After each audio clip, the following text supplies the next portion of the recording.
तारखेला आम्ही आमच्या परिचारिकेवर 6 तारखेला नाईट ड्युटीमध्ये अत्याचार झालेला होता.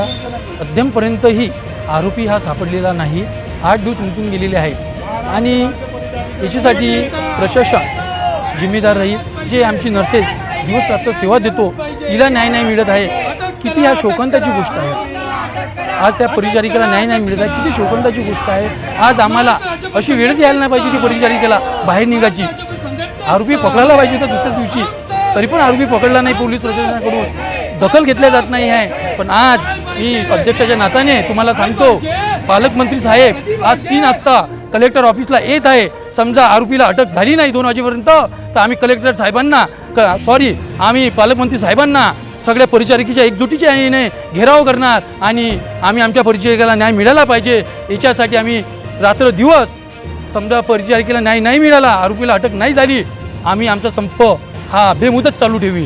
संपामध्ये एकूण आमचे 40 कर्मचारी आहे आणि आमच्या राज्याचे जे अध्यक्ष शिंदे मॅडम आणि सचिव तोटे मॅडम यांच्याशी आमची चर्चा झालेली आहे.